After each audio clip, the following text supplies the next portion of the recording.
Oke, baik. Se- di sini kami kelompok 4 akan mempresentasikan tentang strategi implementasi MBS yang beranggotakan yang pertama Cantika Resa Handani, Sylvia Juliana, dan Yuli Karni. Next.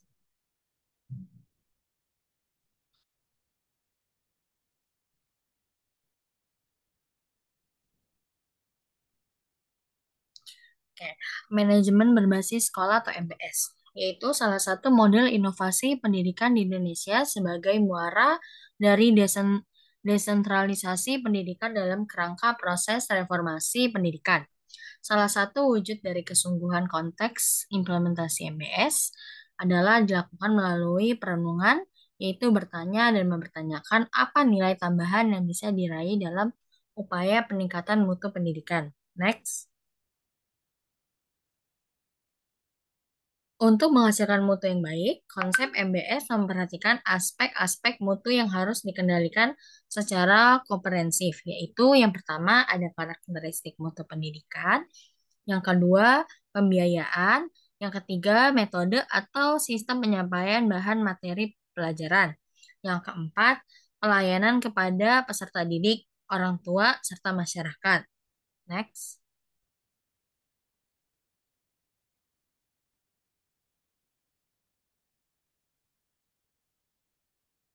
Oke.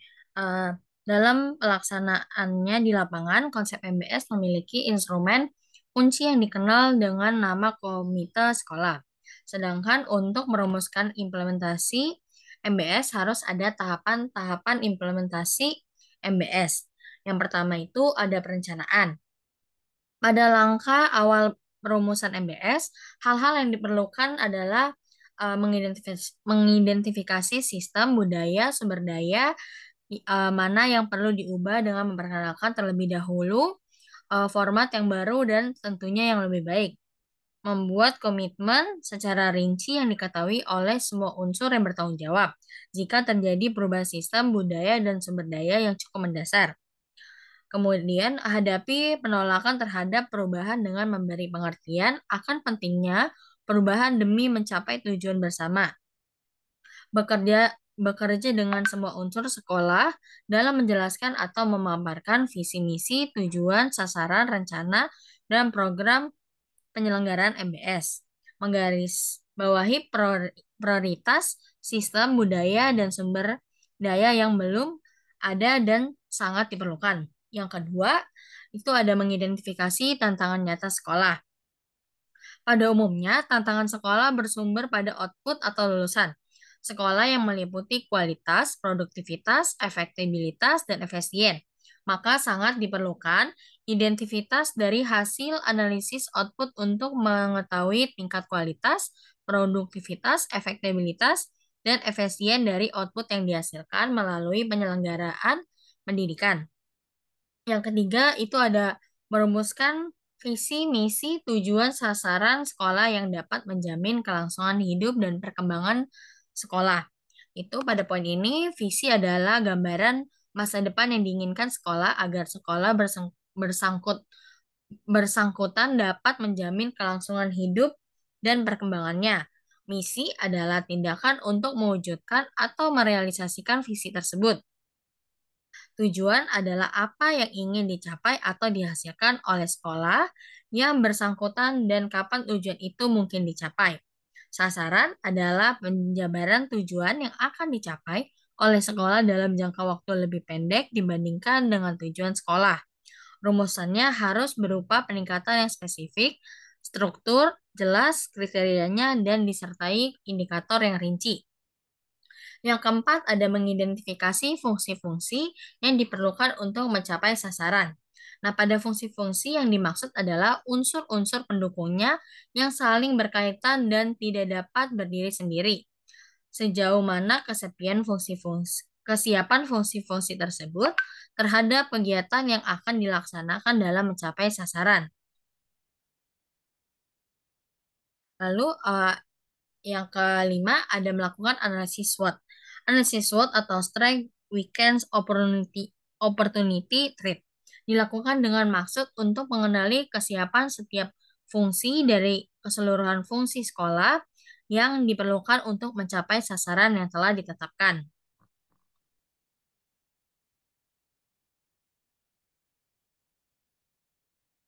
Oke, next.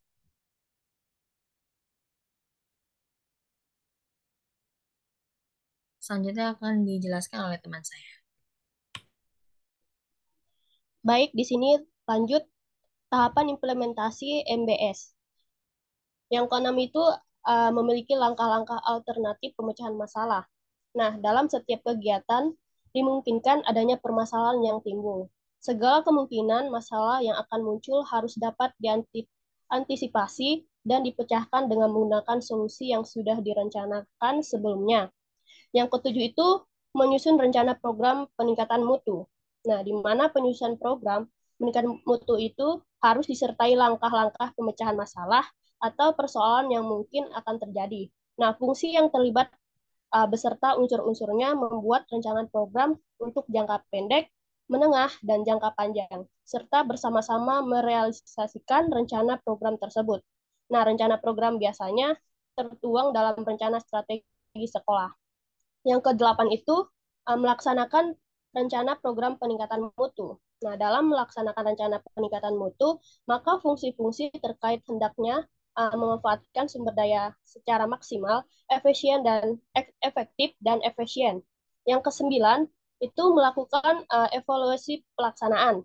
Nah, di mana untuk mengetahui tingkat keberhasilan program, sekolah perlu mengadakan evaluasi pelaksanaan program, baik program jangka pendek maupun jangka panjang. Dan yang terakhir itu yang ke-10 ada perumusan sasaran peningkatan mutu. Dari hasil evaluasi kita dapat memperoleh tingkatan keberhasilan dan kegagalannya sehingga dapat memperbaiki kinerja program yang akan datang.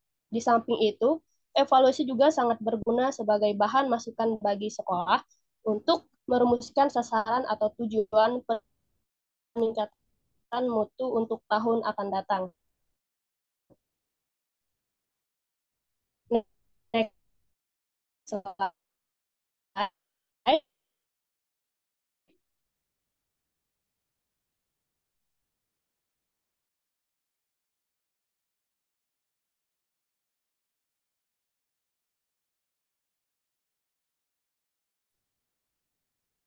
Baik, lanjut di sini ada strategi penerapan manajemen bahasa. Dalam pelatihan ini ada materi pelatih, materi pelatihan. Ada otonomi sekolah, ada peraturan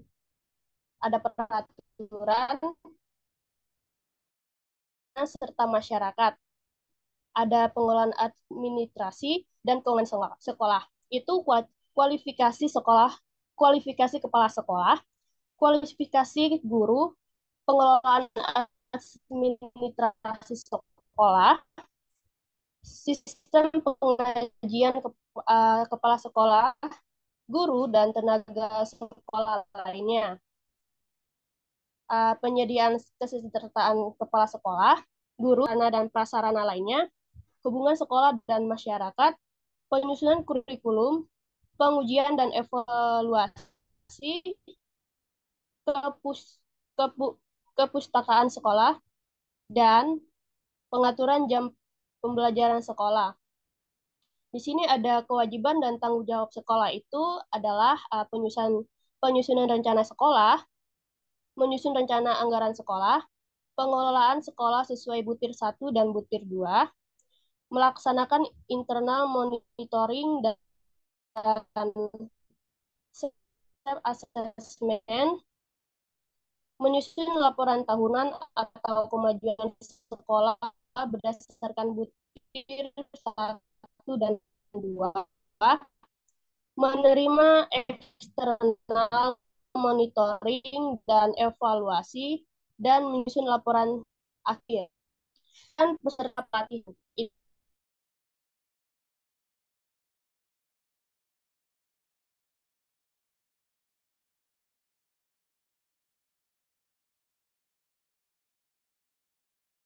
Itu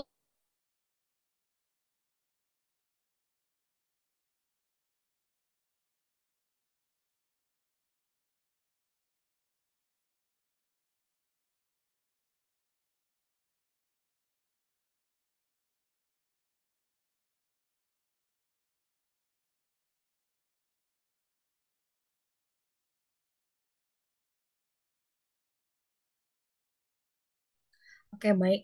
Saya ambil alih. Itu ada yang itu tadi ada konsultan. Nah, pada konsultan itu terdiri atas tenaga yang profesional dan independen yang keanggotaannya diambilkan dari beberapa lembaga seperti LPTK, Balti Batang, Balitbang, dan Direktorat. Nah, tugas pokok konsultan adalah memberikan bantuan teknis kepada sekolah atau pengawas yang mengalami kesulitan dalam mengelola sekolahnya. Yang ketiga, ada uji coba di sekolah, yaitu dana langsung dialokasikan ke sekolah melalui APBN, APBD tingkat 1 dan APBD tingkat 2. Pengusaha dan masyarakat serta orang tua peserta didik menyediakan dana melaksanakan uji coba MBS untuk satu sekolah, satu kabupaten, dan satu kota madya. Next.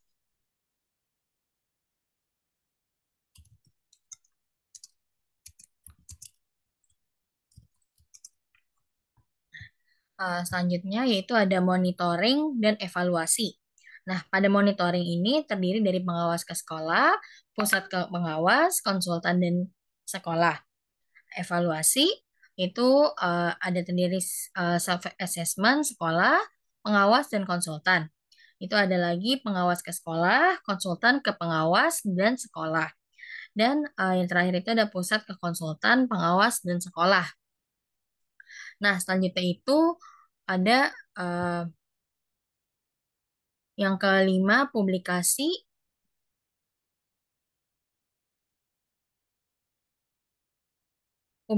melalui media massa, yaitu pengenalan MBS kepada masyarakat luas, termasuk sekolah dan jajaran birokrasi agar mereka mengetahui hak dan kewajibannya.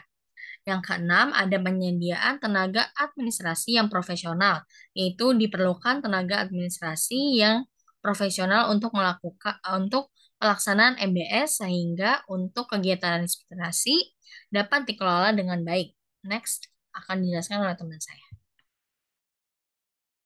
Ya, selanjutnya kita akan masuk ke dalam langkah-langkah penunjang keberhasilan penerapan strategi manajemen berbasis sekolah. Yang pertama itu dalam mengimplementasikan manajemen berbasis sekolah sebagai wujud dan desentralisasi pendidikan ini diperlukan strategi-strategi tertentu seperti yang sudah dijelaskan sebelumnya.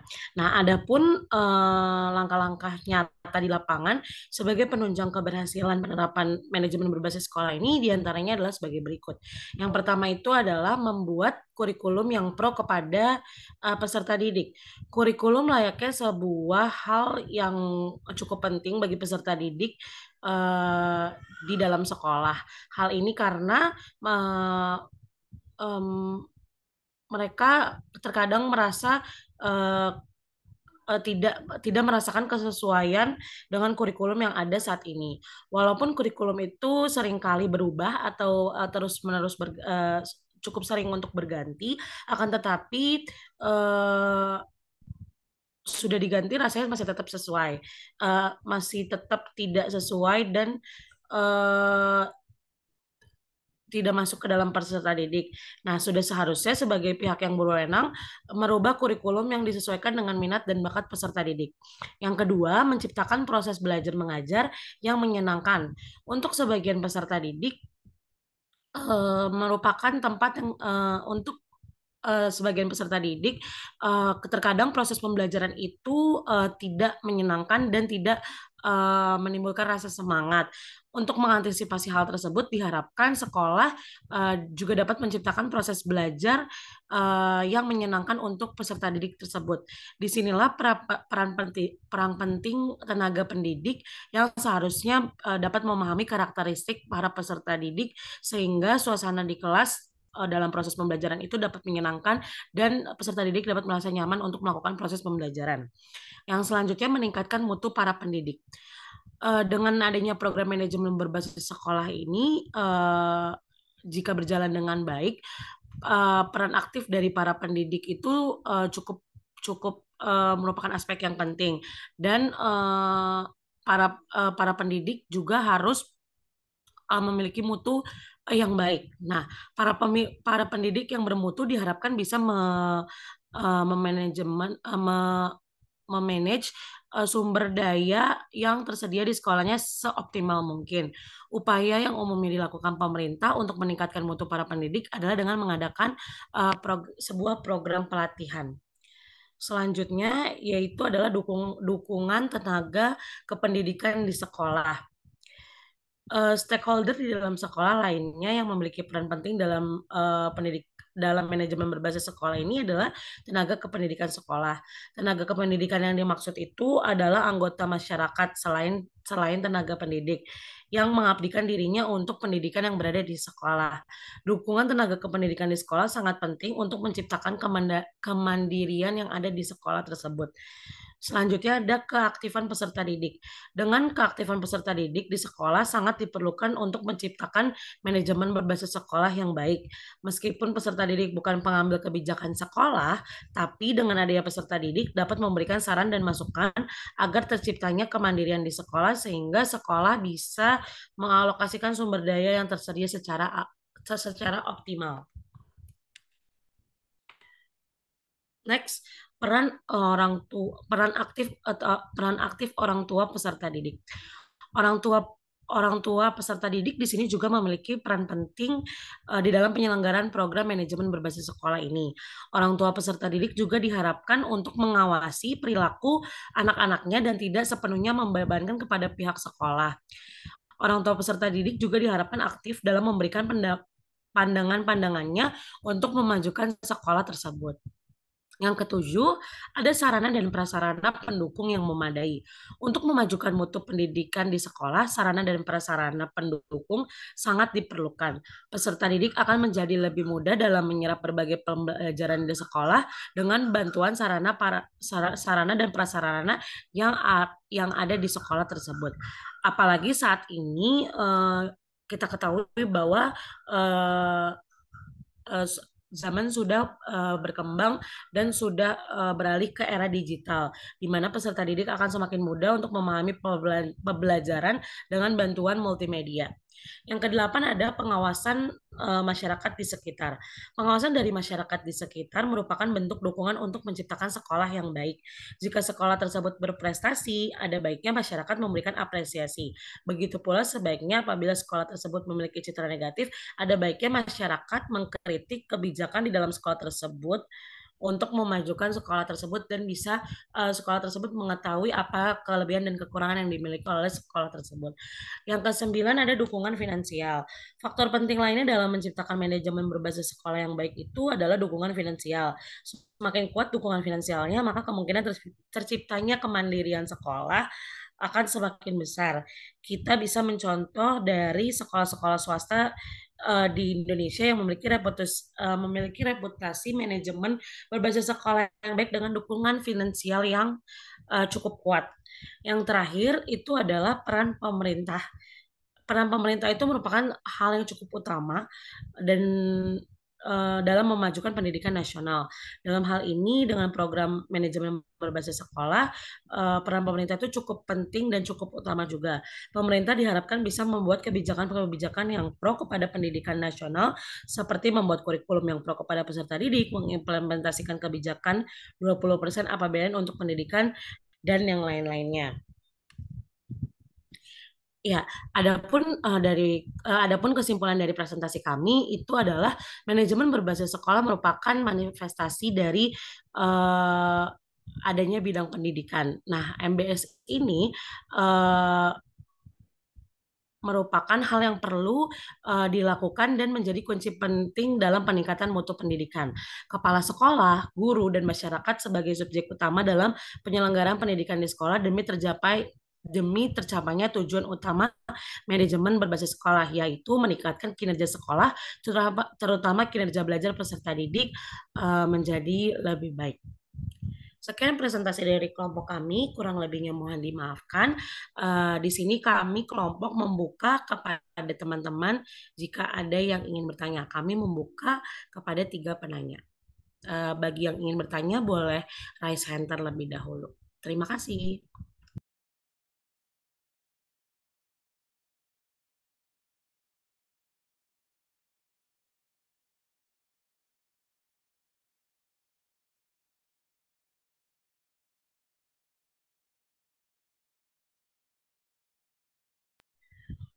Oke, baik. Di sini sudah ada tiga penanya. Mungkin yang pertama dulu boleh Indriani. Baik, terima kasih untuk kelompok 4. Pertanyaan dari saya Indriani ingin bertanya. Pertanyaan dari saya, apa saja sih menurut kelompok kalian hambatan yang muncul dalam peimplementasian manajemen berbasis sekolah? Terima kasih. Oke, terima kasih Indriani. Mungkin ditampung dulu pertanyaannya sembari kita mencari jawaban. Boleh penanya selanjutnya ada Juna. Iya, terima kasih Cantika atas kesempatannya. Saya mau bertanya, bagaimana peran kepala sekolah dalam pengambilan keputusan pada manajemen berbasis sekolah? Baik, terima kasih Juna. Oke, baik yang terakhir boleh Desi. Iya, Tika. Saya ingin bertanya, bagaimanakah sekolah mampu mengimplementasikan manajemen berbasis sekolah untuk meningkatkan mutu pendidikan di sekolah? Ya, baik. Terima kasih Desi untuk pertanyaannya. Untuk kepada tiga penanya, mohon ditunggu sebentar. Kami kelompok akan mendiskusikan jawabannya terlebih dahulu.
Ya, baik. Di sini saya akan mencoba menjawab pertanyaan dari Juna. Sebentar. Oke, pertanyaan dari Juna itu adalah bagaimana peran kepala sekolah dalam pengambilan keputusan pada manajemen berbasis sekolah.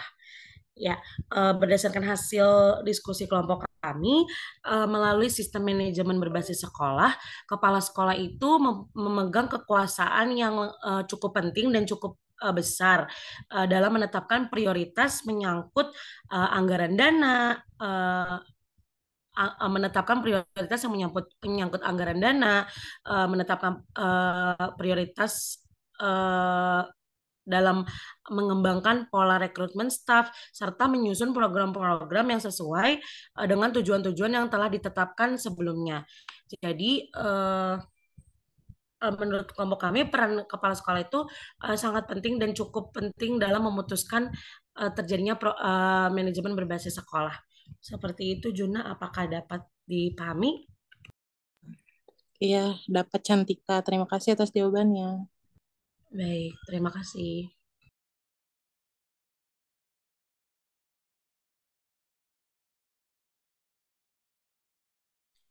Saya akan menjawab pertanyaan dari Desi, yaitu pertanyaannya bagaimana sekolah mampu mengimplementasikan manajemen berbasis sekolah untuk peningkatan mutu pendidikan di sekolah. Itu untuk meningkatkan mutu pendidikan melalui MBS itu ada beberapa hal, yaitu yang pertama penyelenggaraan pendidikan perlu dilakukan secara sentralistik untuk memenuhi kebutuhan mutu sekolah dalam pendidikan nasional. Lalu ada meningkatkan peran kantor pendidikan pusat dan daerah. Yang ketiga itu meningkatkan peran dewan sekolah atau komite dan pengawas sekolah. Yang keempat itu meningkatkan peran kepala sekolah dan guru. Yang kelima yaitu mengikut sertakan orang tua dan masyarakat dalam proses pendidikan di sekolah. Nah, berikut lima hal yang bisa meningkatkan mutu pendidikan melalui MBS. Bagaimana Desi? Apakah dapat terjawab? Dapat terjawab, Pi. Terima kasih ya, Ipi. Terima kasih Desi.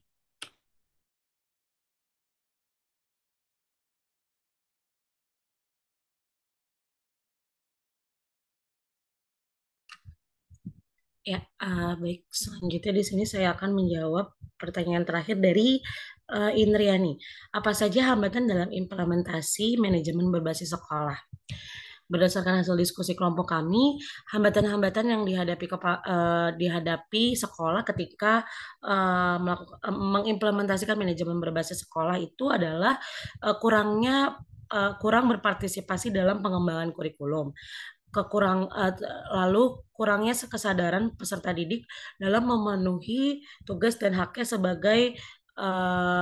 sebagai siswa dan keterbatasan anggaran. Karena tiga hal itu merupakan hambatan nyata dan hambatan yang sering terjadi ketika pengimplementasian manajemen berbasis sekolah di suatu sekolah. Seperti itu, apakah bisa dipahami, Indriani? Baik, terima kasih Cantika. Ya, baik. Terima kasih kepada teman-teman yang sudah bertanya. Sekian presentasi dari kelompok kami. Kurang lebihnya mohon dimaafkan apabila ada kesalahan. Kami mohon maaf. Selanjutnya, saya serahkan ke Ibu Adisti.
Halo, selamat siang semuanya.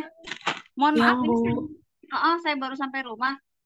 Untuk yang tadi presentasinya juga saya nggak terlalu terdengar jelas karena tadi hujan deras banget. Cuman tadi yang saya lihat untuk dari step by step di apa PowerPoint ini tadi sudah bagus ya, sudah apa namanya sudah lengkap.